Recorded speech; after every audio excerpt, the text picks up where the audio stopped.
Selamat pagi Pak Iskandar dan Bu Diana. Wah, hari ini saya kayak bahagia gitu karena baru pertama kali kan saya ketemu sama Bu Diana dan Pak Iskandar dalam podcast Guru Idola hari ini gitu. Boleh sapa-sapa dulu mungkin Bu, Pak?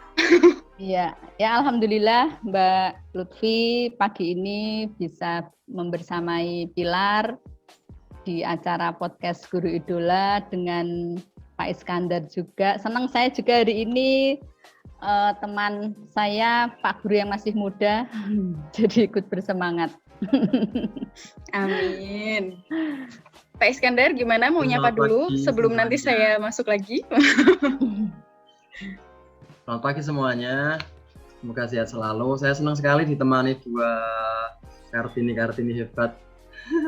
Ada Kartini yang masa kini dan masa kemarin. Masa lewat. Senior saya Bu Diana, semoga nanti ya bisa memberikan manfaat yang banyak ya Bu Diana.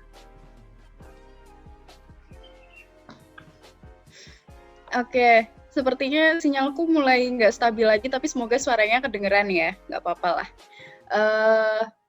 Jadi selamat pagi buat teman-teman semua yang udah gabung di podcast hari ini. Kita sekarang lagi melakukan sesi melakukan podcast Guru Idola yang sebelumnya tuh udah pernah dibawain kalau nggak salah sama Diana deh gitu. Nah jadi podcast Guru Idola ini tuh apa sih? Kenapa kita perlu untuk melakukan podcast Guru Idola ini gitu? Nah podcast Guru Idola ini sendiri adalah suatu platform untuk mewadahi kita nih ngobrol-ngobrol bareng guru-guru tentang kesehatan reproduksi dan seksualitas dalam modul Semangat Dunia Remaja atau yang biasa kita kenal dengan Setara gitu. Nah sekarang kita udah ditemenin aku udah ditemenin sama dua guru kece yang udah dilatih khusus guru idola gitu. Guru-guru idola dari sekolahan yang tentunya nggak kalah pamornya gitu kan. Ada Bu Diana dan Pak Iskandar yang tadi udah sempat sapa-sapa sedikit. Mungkin bisa perkenalan dulu kali ya Bu Diana dan Pak Iskandar dari sekolah mana, dan mungkin bisa kasih kesan-kesannya dikit gitu waktu mengimplementasikan Setara itu gimana sih gitu. Silahkan, mau Pak Iskandar dulu atau Bu Diana dulu? Iya, oke. Saya mulai dulu ya. Oke. Assalamualaikum warahmatullahi wabarakatuh. Selamat pagi semua yang hari ini mendengarkan podcast bersama Pilar PKBI. Perkenalkan, nama saya Diana Faraida, saya dari MTS Negeri 1 Semarang. Alhamdulillah sudah sekitar beberapa tahun ya, 3 tahun ini sekolahan kami bekerja sama dengan Pilar itu menerapkan materi Setara, mengimplementasikan di pelajaran untuk siswa-siswa, dan alhamdulillah sekali saya sebagai guru itu juga ikut belajar bersama Pilar karena banyak hal yang mungkin selama ini selaku guru BK itu untuk materi-materi Setara itu masih dalam awangan mungkin selama ini. Nah, begitu kita mengimplementasikan itu mau tidak mau kita juga ikut belajar supaya bisa menyampaikan materi-materi Setara yang sangat dibutuhkan oleh siswa itu bisa diterima oleh siswa saya dengan baik. Nah, kesannya ya luar biasa pokoknya kalau belajar bersama Pilar itu. Banyak hal baru yang akan kita dapat terus. Wah, gitu, mantap Bu. Terima kasih. Oke, sekarang gantian ke Pak Iskandar deh. Silakan Pak Iskandar. Selamat pagi, tadi sudah diperkenalkan, nama saya Nur Iskandar Muhammad Soleh, biasa dipanggil Pak Iskandar di sini. Saya guru BK dari SMP Negeri 31 Semarang. Insya Allah di sini sudah cukup lama, 2 tahun insya Allah. Kesan-kesannya banyak sekali ketika pertama kali mengajar di sini juga, dan kemudian tahun yang kedua saya diberi pelatihan modul Setara. Dan pengimplementasian pertama saya coba itu di anak-anak, mereka seneng. Nah, saking senengnya itu sampai mereka itu over dalam berkegiatan, sampai saya sendiri yang capek. sampai kita senang sekali. Kayak capek kadang-kadang ngatur yang belakang sama yang depan, semuanya aktivitas senang sekali.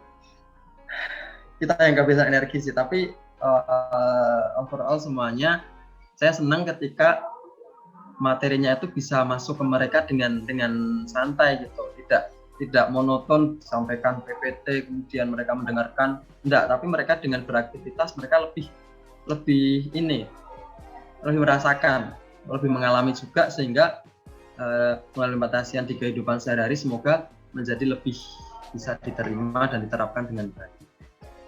Wow, mantap sekali. Ternyata dari Bu Diana ataupun Pak Iskandar mendapatkan respon yang positif baik dari siswa maupun dari guru-guru gitu ya. Mungkin yang di sini tuh yang nonton juga bingung, kenapa sih kok bisa siswanya jadi sesemangat itu gitu loh, mendapatkan materi setara. Emang tuh materi setara tuh kayak apa gitu. Mungkin nanti kita akan memperkenalkan sedikit nih soal materi setara itu kayak apa gitu kan.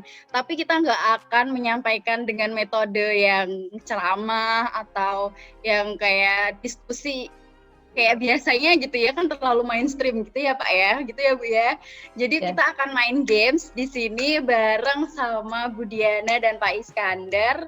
Gamesnya itu apa? Gamesnya itu adalah yes or no gitu. Jadi nanti aku di sini akan memberikan beberapa pernyataan yang akan dijawab oleh Bu Diana dan Pak Iskandar gitu. Kira-kira apa pertanyaannya, apa pernyataannya? Oke, kita langsung main aja ke gamenya. Siap Bu Diana? Bu Diana. Siap Pak Iskandar?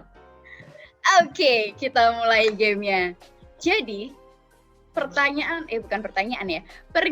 yang pertama. Apakah benar jika remaja menganggap ketua kelas itu harus laki-laki? Yes or no? Silahkan dijawab. No, Bu Diana no. No. Kalau Pak Iskandar apa nih? Oke, keduanya ternyata no. No. Mau tahu dong kenapa harus no? Bapak dan Ibu bisa dijelaskan? Silahkan. Iya.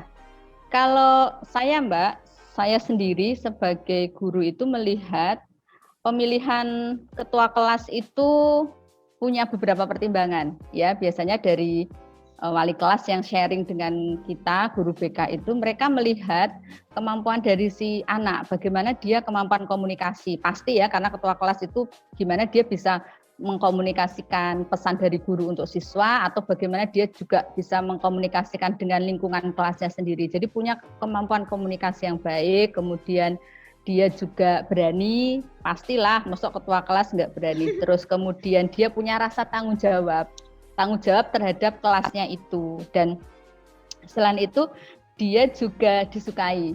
Nah ini juga kunci penting, dia baik, dia pinter, tapi kalau tidak disukai betapa kasihannya ketua kelas itu. Nah selain itu juga pinter. Nah itu biasanya beberapa pertimbangan wali kelas. Nah dengan pertimbangan itu kita tidak melihat itu harus laki-laki. Kalau ternyata laki-laki tidak memenuhi beberapa kriteria itu dan yang memenuhi adalah siswa perempuan, ya siswa perempuan yang maju sebagai ketua kelas. Di tempat kami ada beberapa kelas yang memang ketua kelasnya adalah perempuan dan mereka terlihat sekali rasa tanggung jawab kepemimpinannya di kelas itu gitu loh. Jadi itu tadi ada beberapa pertimbangan, tidak dilihat dari gendernya tidak dilihat dari laki-laki atau perempuannya, tapi karena ada kriteria itu dan siapa yang memenuhi kriteria itu gitu. Oke. Itu Mbak Lutfi. Oke, jadi memang diambil ketua kelas itu diambilnya dari bagaimana dia bersikap, bagaimana dia bertanggung jawab, dan nggak harus selalu tentang ya kalau laki-laki harus memimpin gitu ya Bu ya. Iya. Oke, jadi sekarang beralih ke Pak Iskandar nih. Silakan Pak Iskandar. Iya, kalau saya sepakat dengan Bu Diana, memang pemilihan ketua kelas kriterianya seperti itu. Di tempat kami pun juga sama. Beberapa kelas termasuk yang saya ampu sendiri juga wali kelas ketua kelasnya perempuan juga, dan selama ini lancar. Dan justru bahkan malah di kelas saya sendiri sih yang saya ampu, justru malah anak perempuan itu yang lebih rajin, lebih pokoknya yang laki-laki justru malah lebih kalah daripada yang perempuan. Nah, dan di sini itu perempuannya juga lebih mandiri, mereka tidak terlalu bergantung dengan laki-laki juga. Jadi menurut saya laki-laki atau perempuan itu bukan sebagai batasan untuk menjadikan seorang pemimpin, karena perempuan juga punya hak untuk mandiri dan punya hak untuk tidak bergantung pada laki-laki terus. Seperti itu menurut saya. Oke, jadi memang ada anggapan, memang sih sering kan saya tuh juga dengar kalau ya ketua tuh ada baiknya pemimpin itu cowok gitu kan, karena ya cowok dianggap lebih kompeten gitu-gitu kan. Tapi apakah sebenarnya tuh peran-peran seperti ini dijelaskan dalam Setara, Bu? Iya Mbak, kalau di materi Setara yang di bab membahas tentang gender itu kan di situ kita menyampaikan ke anak-anak bagaimana sih mereka tumbuh sebagai laki-laki dan perempuan, terus bagaimana mereka harus bertindak sebagai laki-laki dan perempuan, itu kita juga menyampaikan ke mereka. Kalau perempuan itu dia bisa melakukan sesuatu atas diri dia sendiri tanpa harus tergantung pada laki-laki, ya itu lakukan gitu. Termasuk halnya jika laki-laki, kalau laki-laki itu bisa melakukan seperti kegiatan yang mungkin selama ini oleh siswa saya itu dilihat sebagai pekerjaan perempuan ya, misalnya mencuci, kemudian membersihkan rumah. Kalau laki-laki itu bisa, pada saat saya menyampaikan materi ini di kelas, mereka juga, lah itu biasanya di rumah begitu Bu. Nah ini kan berarti membuka pikiran ke anak-anak bahwa ternyata saya sebagai laki-laki pun bisa melakukan itu, boleh melakukan itu gitu loh. Nah, karena yang dilihat anak-anak selama ini kan karena di lingkungan mereka begitu, Mbak. Lah dengan materi Setara ini kita sampaikan ke anak-anak itu membuka wawasan mereka yang nantinya saat mereka dewasa itu kan ada manfaatnya gitu loh. Pada saat mereka mungkin menikah, mereka dengan pasangannya itu kan pasti bermanfaat. Ada yang nyantol lah ke anak-anak bahwa oh peran seperti itu bisa dilakukan oleh laki-laki, dimulai dari pendidikan setara di SMP ini gitu. Itu sih Mbak kalau di tempat kami. Ya. Pak Is mungkin? Ya Bu, sama sepakat juga dengan Bu Diana. Di modul setara tentang seks dan gender itu dijelaskan banget bagaimana pembagian peran laki-laki dan perempuan. Selain itu dijelaskan juga perbedaan antara seks dan gender. Jadi biar di anak-anak tidak tumbuh lagi pemahaman yang seperti orang yang dulu. Perempuan harus di rumah, perempuan harus terlalu terlihat lemah, atau laki-laki yang harus superior, harus kuat dan melindungi. Di modul setara dijelaskan dengan model permainan yang sangat menyenangkan.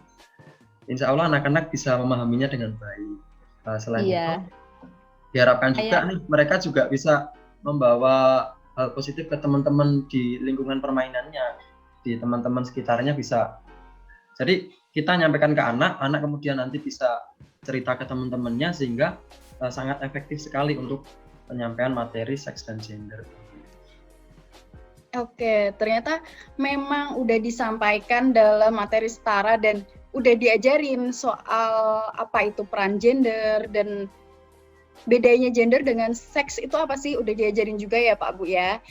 Dan ini tuh sesuai banget dengan data dari Global Early Adolescent Study yang dilakukan pada usia 12-13 tahun yang dilakukan di Semarang, Bandar Lampung, dan Denpasar dengan respon survei 4.684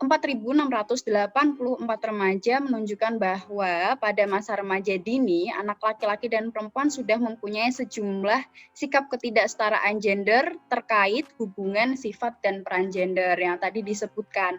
Laki-laki dianggap sebagai pemimpin, terus kalau misalnya perempuan hanya berkutat dalam pekerjaan domestik, nyuci, masak, seperti itu.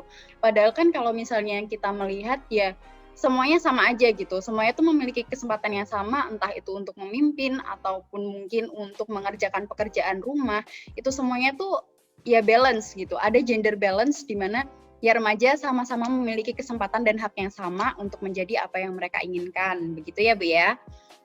Oke, lanjut ke pernyataan yang kedua. Siap? Oke. Oke, lanjut ke pernyataan yang kedua adalah bullying secara verbal tentang ekspresi dan penampilan siswa sering terjadi di sekolahan. Yes or no? Jeng jeng jeng. Oke. Sudahkah ini? Karena sejujurnya videoku tuh berhenti-berhenti gitu loh Pak, Iya, Bu. iya. Memang. Tapi Nggak suaranya apa-apa, aman kok. suaranya lancar. Iya, Suaranya tapi lancar. aku jadi nggak bisa melihat Bapak Ibu guru ngangkatnya apa. Tapi ya sudah, sepertinya aku udah tahu karena kita udah janjian. Ini Nah, ngangkatnya. Oke, sepertinya nih aku melihat ada gambar-gambar no. Oh, yes. Gambar yes kan? Iya dong. Oke, mungkin dari siapa dulu yang mau menjelaskan? Pak Iskandar dulu deh kayaknya lebih gantian gitu, balance. Oke, Ya, silakan Pak jadi Iskandar. bullying secara verbal beberapa juga kami temui sih di sekolah kami. Ini terjadi ketika sebelum pandemi ya. Kalau di pandemi ini insya Allah lebih aman karena jarang interaksi. Dulu ada itu anak laki-laki kan, laki-laki, fisik laki-laki, pakaian juga laki-laki. Normal sih, dari secara fisik luar kita lihat dari jauh itu laki-laki, jelas itu laki-laki. Tapi ketika kita ngajak ngobrol dia, langsung deh kita bisa tahu dia punya kecenderungan sifat yang agak kemayu. Gestur tubuhnya, kemudian cara bicaranya, itu agak kemayu banget. Nah dia juga temennya rata-rata perempuan semua. Tapi dia juga bisa bergaul dengan anak laki-laki dengan baik. Meskipun dia dibully, tapi dia itu punya penerimaan diri yang baik. Jadi ya udahlah, nggak apa-apa gitu. Dia tetap bisa interaksi dengan teman-temannya dengan baik. Bahkan kadang-kadang dibercandain itu, ya dia nggak masalah juga. Itu di sekolah kami seperti itu. Mungkin di sekolahnya Budiana seperti apa? Iya nih, kalau di sekolah Budiana gimana nih? Kalau di sekolah saya yang ekspresinya sampai ekstrim gitu memang Mbak, selama saya mengajar di materi setara ini belum kelihatan ya, maksudnya tidak nampak, tetapi yang ekspresi tidak seperti laki-laki yang diharapkan oleh lingkungannya itu tadi, dalam arti laki-laki itu kan suaranya harus lantang, kemudian gaya berjalannya itu tegap lah, itu siswa saya ada yang seperti itu, gaya bicaranya itu lemah lembut, tidak kemayu sih tapi lemah lembut. Nah itu kadang oleh teman-temannya itu dia digodani gitu loh, karena teman-temannya gemes, laki-laki kok istilahnya nggak bisa tegak, nggak bisa kelihatan gagah gitu, laki-laki kok halus gitu.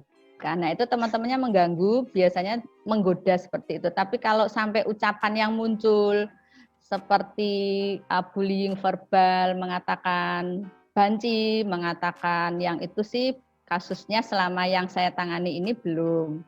Nah biasanya kalau kayak gitu kan, terus anak-anak di materi kita kan memang kita ajarkan untuk saling menghargai. Kalau sampai itu masuk laporan ke BK, kita kembalikan lagi. Kemarin ingat nggak kita belajar tentang apa? Namanya anak ya Mbak, kadang kemarin diajari, nanti pada saat praktek di lapangan mereka lupa lagi. Nah ini senengnya ada materi setara itu begitu gitu loh. Pada saat terjadi sesuatu, kita tinggal menyampaikan ke anak lagi, ayo kita kemarin belajar tentang apa? Kita kemarin belajar tentang perbedaan seks umpamanya, atau tentang ekspresi gender. Kita harus bagaimana mensikapi kalau ketemu mereka yang seperti itu. Nah nanti kan otomatis dia ingat lagi. Nah senangnya seperti itu. Ada materi setara, kita bisa selaraskan kalau ada kasus-kasus yang kita temui gitu Mbak. Oke, berarti memang materi setara ini sangat membantu. Apalagi kalau misalnya setahu aku sih, kalau dulu ya Bu, saya tuh sekolah pasti akan ada yang siswa yang seperti itu gitu loh. Dan waktu sekolah pun aku punya teman yang kayak gitu. Tapi ya bagaimana kita menyikapinya aja sih sebenarnya. Tapi memang memungkiri peran guru itu penting banget, apalagi dengan materi setara yang udah diberikan ini kayaknya sangat membantu banget tadi kalau misalnya dari pernyataan dari Pak Iskandar dan Bu Diana. Nah, kalau di sini kebetulan aku punya nih data GEAS yang dilakukan pada 1.517 remaja. Oh, GEAS itu mungkin buat yang belum tahu, GEAS itu adalah Global Early Adolescent Study yang tadi udah sempat aku sebut di awal. Itu dilakukan pada 1.517 remaja di 3 SMP di Kota Semarang, menunjukkan bahwa anak laki-laki cenderung menyetujui perilaku meledek sebayanya yang berperilaku tidak sesuai dengan jenis kelaminnya. Tadi mungkin terjadi di sekolahannya Pak Iskandar ya Pak ya? Iya. Nah, jadi memang ternyata perilaku-perilaku ini tuh sebenarnya udah diteliti sama pihak Pilar dan Rutgers gitu. Dan apa ya, memang sangat membantu sih menurut aku, karena setara itu kan memang sudah membahas tentang bagaimana relasi dengan teman, bagaimana relasi dengan orang tua, bagaimana cara kita untuk menyikapi ekspresi gender yang berbeda, kayak gitu ya Bu ya. Nah, jadi kayaknya dari pernyataan ini memang sudah sangat sudah sangat lazim dan banyak banget. Dan sekali lagi setara itu membantu banget untuk bagaimana guru menyelesaikan masalah-masalah yang muncul gitu. Oke, lanjut ke pernyataan yang ketiga. Siap? Oke, siap. Oke, pernyataan yang ketiga, remaja menganggap laki-laki harus kuat. Ini sering banget nih muncul di sekitar kita. Jawabannya yes atau no? Yes, Bu Diana yes. Pak Iskandar? Yes, oke. Kayaknya tadi habis Pak Iskandar, sekarang Bu Diana dulu. Saya izin untuk matiin video sebentar, nanti saya nyalain supaya sinyalnya lebih stabil dulu ya Bu Pak. Silahkan, boleh dijelaskan dulu. Iya. Iya, Mbak Lutfi dan Pak Is, tadi saya menjawab yes. Sebagai perempuan saya nggak hanya remaja menganggap laki-laki harus kuat, tapi saya sebagai perempuan juga menganggap bahwa laki-laki harus kuat karena Tuhan itu menciptakan laki-laki kan secara anatomi fisik ya, dia kan memang tulangnya diciptakan lebih kuat. Ini kuat yang secara fisik dan dia sering beraktivitas yang membuat akhirnya dia itu harus nampak menjadi laki-laki yang kuat. Tetapi meskipun begitu, di dalam kenyataan sehari-hari tidak selalu demikian gitu loh. Kuatnya itu adalah tidak selalu kuat secara fisik yang dia bisa ngangkat, ini harus kuat. Tetapi ada sisi lain yang juga laki-laki itu bisa munculkan tidak hanya secara fisiknya, mungkin dia juga kadang hatinya itu lembut gitu kan juga bisa. Makanya di tempat saya itu murid saya pernah mengatakan begini, Bu, dia itu kan Rembo Bu, tapi hatinya Hello Kitty gitu. Karena temennya itu memang ini kan secara fisik besar, dia memang anaknya kuat, dia ikut bela diri, tetapi dia mudah tersentuh Mbak, dia mudah tersentuh gitu. Jadi kalau ada apa-apa gitu dia kasihan, dia care sama temennya. Lah itu dianggapnya seperti itu tadi, dia tuh Rembo tapi hatinya Hello Kitty Bu gitu. Gitu kalau di tempat saya. Oke. Pak Iskandar bagaimana?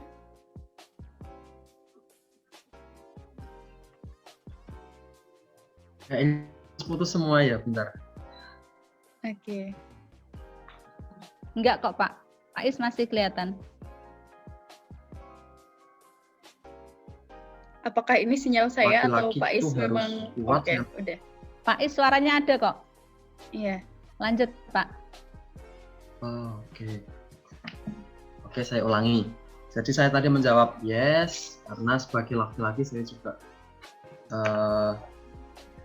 memahami bahwa peran gender yang sudah diberikan sejak lama itu masih melekat di kita semua bahwa laki-laki itu ya harus kuat, karena laki-laki itu nantinya akan menjadi seorang pemimpin, minimal pemimpin di rumah tangganya. Jadi kalau dia tidak kuat dulu ya nanti susah untuk memimpin. Nah tapi ternyata sekuat-kuatnya laki-laki tetap ada sisi lemahnya juga ternyata.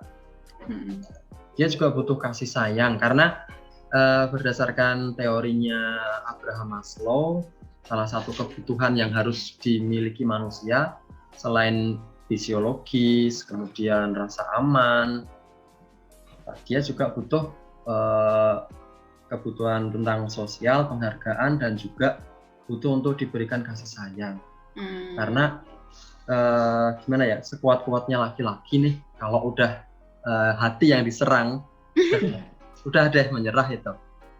Sekuat-kuatnya apapun pasti deh, kalau udah hati yang diserang tetap KO dia. Apalagi kalau orang yang disayangi dia yang diserang juga, udah dia lemah juga sebenarnya. Jadi tidak ada laki-laki yang sekuat itu juga sebenarnya. Gitu. Tapi harus kuat, karena harus diusahakan juga, karena sebagai pemimpin. Di depan kelihatan kuat, di belakangnya nangis. Itu banyak juga seperti itu. Oke, jadi mungkin anggapan ini tuh berkaitan dengan yang nomor 1 tadi, di mana laki-laki harus menjadi pemimpin gitu. Karena image-nya pemimpin itu kan ya harus kuat gitu kan. Maka dari itu kenapa ada anggapan di mana laki-laki itu yang harus jadi pemimpin gitu kan. Karena ya itu tadi, yang melekat pada pemimpin itu, pemimpin harus kuat, entah secara fisik ataupun mental, kayaknya keduanya harus kuat gitu. Karena saya tuh pernah baca sebuah cerita yang di situ menceritakan bahwa pemimpin itu nggak boleh punya kelemahan sama sekali. Padahal kalau misalnya tadi dari pernyataannya Pak Iskandar, jelek ya sinyalnya. Oh, sinyal siapa nih yang jelek, saya? Enggak. Baik semua kok. Lancar Mbak Lutfi, lancar. Oke, kalau misalnya ada gangguan entah dari saya ataupun dari siapapun, bisa langsung itu aja ya Bu, diomongin. Oke, saya lanjut ya. Berarti tadi kalau dari pernyataannya Pak Iskandar, walaupun pemimpin itu laki-laki, sebenarnya ya sama aja, dia tuh tetap punya titik lemah di mana ya dia butuh disayang. Tadi seperti teori-teori yang disampaikan sama Pak Iskandar dari Abraham Maslow kalau nggak salah. Kalau saya nggak salah ingat, dulu saya kuliah masih ada itu. Dari Abraham Maslow, salah satunya adalah kebutuhan untuk disayangi atau kebutuhan afeksi. Ternyata nggak cuma perempuan doang nih yang butuh gitu kan. Dan ini tuh sama banget seperti tadi, data Global Early Adolescence Study yang mengatakan bahwa anak laki-laki itu cenderung menyetujui, jadi lupa kan saya. Oke, salah. Ternyata datanya itu yang tadi saya bilang, yang dilakukan di Bandar Lampung, Denpasar, dan Semarang, itu ada data yang menyampaikan bahwa anak laki-laki tampaknya mengalami lebih banyak kerugian emosional daripada anak perempuan. Ya tadi adanya anggapan bahwa anak laki-laki itu harus kuat, nggak boleh nangis, nggak boleh lemah, nggak boleh cengeng, karena anggapan bahwa yang lemah, yang nangis, yang cengeng itu hanya perempuan. Padahal ada fakta-fakta menarik mengenai menangis, bahwa menangis itu bisa meredakan stres, bisa meredakan rasa sakit, kayak gitu. Jadi sebenarnya sekarang udah nggak ada anggapan bahwa laki-laki itu yang nggak boleh nangis, laki-laki itu juga boleh nangis gitu. Nah sekarang pertanyaan saya adalah, apakah itu diajarkan juga nih Bu di Setara gitu? Karena kan dari tadi kayaknya kita ngebahas soal gender lah, ini itu sebenarnya tuh apakah diajarkan sampai sedemikian rupa nih di Setara? Iya, kalau di Setara itu tentang ini ya Mbak, tentang yang tadi disampaikan Mbak Lutfi itu mengarah ke stigma kan, berarti stigma dan diskriminasi. Saya sampaikan pernah itu di waktu membahas materi ini, saya sampaikan ke siswa saya bahwa remaja laki-laki itu karena anggapan dari orang luar itu dia harus kuat, artinya kuat itu ya kuat fisik dan kuat mental tadi, akhirnya dia kalau mau mengekspresikan perasaan sedihnya karena ada anggapan dari luar dia harus kuat, dia tidak bisa mengekspresikan perasaan sedih itu. Nah akhirnya saya sampaikan ke anak-anak, hal seperti ini itu beresiko untuk si laki-laki. Kenapa gitu? Karena kalau dia tidak bisa mengekspresikan perasaan sedih, dia bisa tertekan, nanti bahayanya bisa sampai depresi, bunuh diri. Bahkan saya sampaikan, apakah Tuhan itu menciptakan kelenjar air mata hanya pada perempuan, sehingga perempuan saja yang boleh menangis? Saya sampai begitu, biar anak langsung ingat gitu loh, bahwa oh iya ya berarti laki-laki itu boleh menangis gitu, karena yang punya kelenjar air mata laki-laki pun punya. Artinya laki-laki jika dia merasakan sedih, dia mau menangis itu tidak masalah. Itu sebagai bentuk ekspresi perasaan dia aja. Dan stigma diskriminasi ini kita buka gitu loh ke anak-anak, bahwa di lingkungan sekitar mereka itu masih ada hal-hal ini, dan materi ini tuh kan ada gitu loh di Pilar dan disampaikan dalam bentuk cerita gitu loh. Jadi anak-anak tuh seneng karena pengalaman mereka bagaimana di lapangan tentang apa yang dia rasakan tentang diskriminasinya itu mereka bisa sampaikan. Nanti terus kita bahas sama-sama. Baiknya seperti apa kalau kamu ketemu yang kamu rasakan itu, gitu Mbak. Ya Pak Is mungkin menambahkan. Halo. Dibuka Pak, anunya, mute-nya. Maaf tadi bel pulang, rame banget. Oh. Iya. Ada lagunya soalnya. Jadi kalau di materi setara itu, ya benar yang disampaikan Bu Diana tadi, ada materi tentang stigma dan diskriminasi. Penyampaiannya juga enak ya Bu ya kalau menggunakan stigma di materi setara ini. Jadi anak-anak lebih mengeksplor dirinya. Iya. Bisa mendapat banyak sekali data yang mereka rasakan itu sebenarnya apa gitu. Orang itu ketika siswa udah mau bercerita, minimal bebannya itu tersampaikan keluar dari dirinya. Soalnya data terakhir yang saya baca di beberapa penelitian juga, anak-anak ini banyak yang mengalami depresi karena gender juga, banyak yang mengalami depresi. Selain itu, setelah mereka bercerita, kemudian temennya biasanya ada yang usil nimpai gitu, kemudian ada juga yang memberikan solusi, oh itu enggak apa-apa, enggak usah minder atau enggak usah gimana-gimana. Mereka saling menguatkan dan saling mengerti, oh ternyata cowok itu ya seperti ini ya ternyata gitu. Ternyata juga punya sisi bapernya juga gitu. Kadang-kadang perempuan pun kadang terlihat lebih kuat juga di depan. Oh ternyata laki-laki dan perempuan itu sebenarnya ya seimbang, tidak ada yang lebih unggul atau yang lebih rendah, semuanya sama gitu.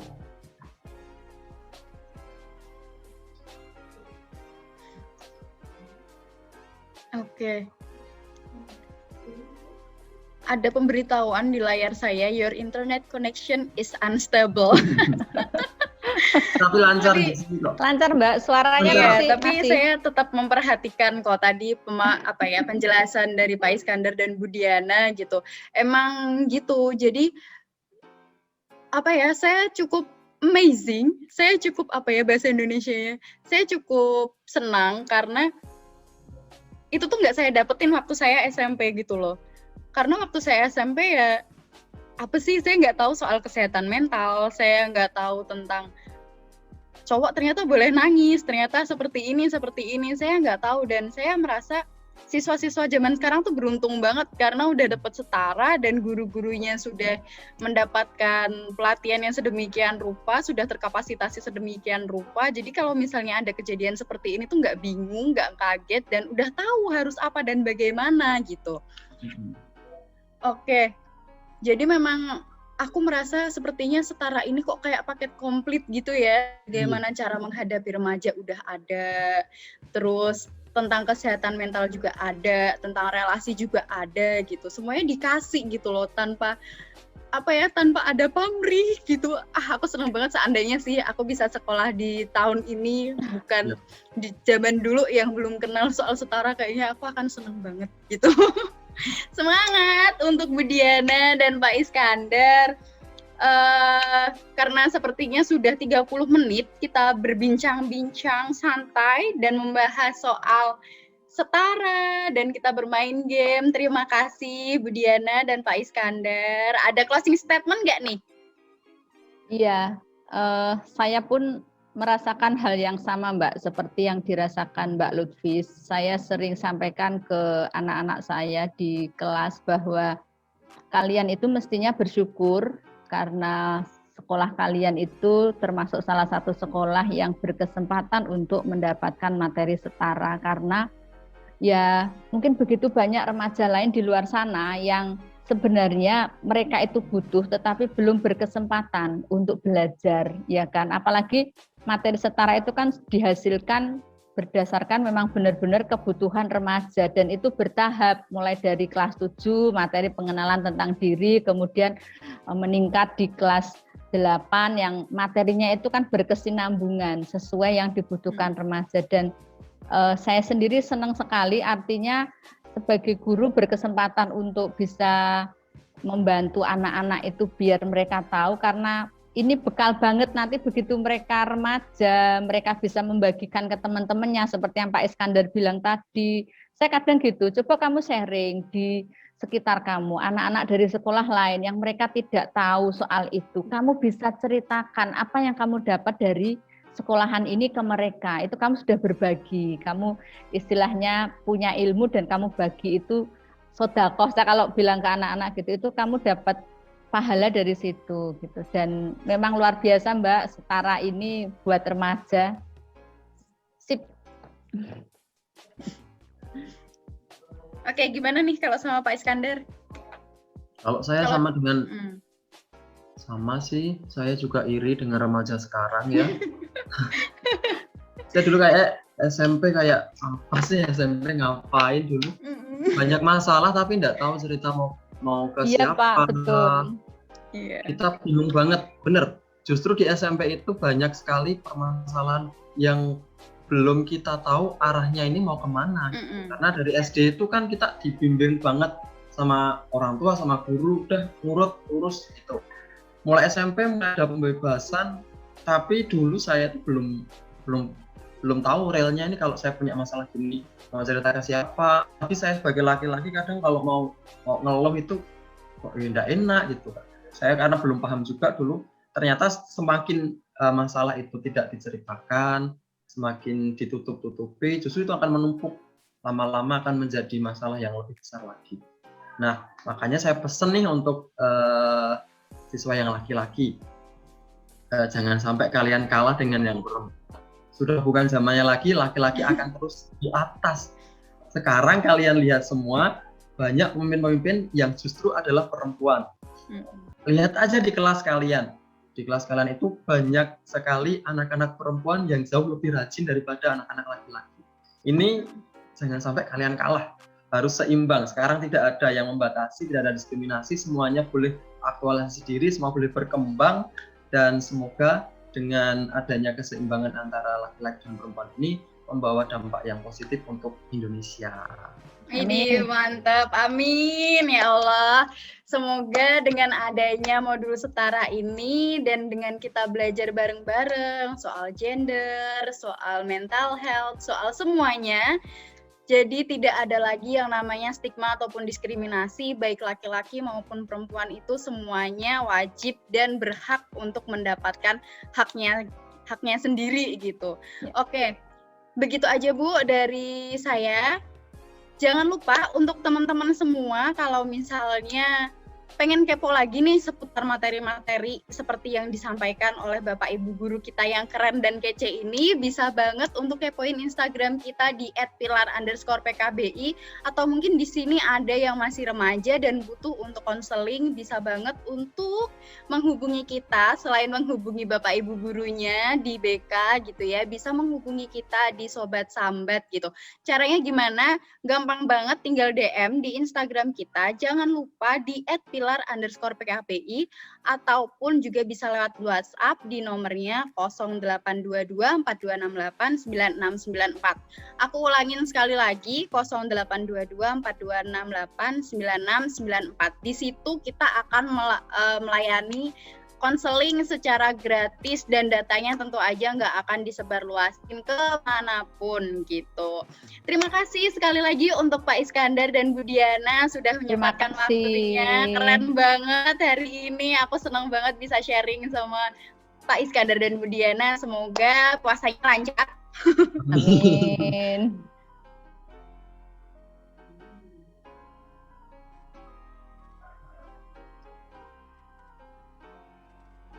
Ya, nge-break lagi dia. Iya, nge-lag Pak. Iya.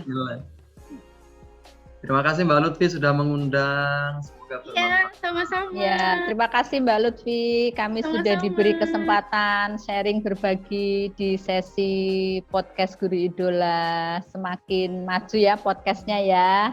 Amin, terima kasih. Baiklah, untuk saat ini kita akhiri dulu sesinya. Semoga kita bisa bertemu di sesi podcast Guru Idola selanjutnya dengan guru-guru yang sama-sama nggak kalah kecenya. Dan aku pamit undur diri. Mohon maaf apabila ada kesalahan. Semoga puasanya makin semangat sampai akhir. Wabillahi taufiq wal hidayah. Wassalamualaikum warahmatullahi wabarakatuh. Waalaikumsalam warahmatullahi wabarakatuh. Oke, terima kasih. Alhamdulillah.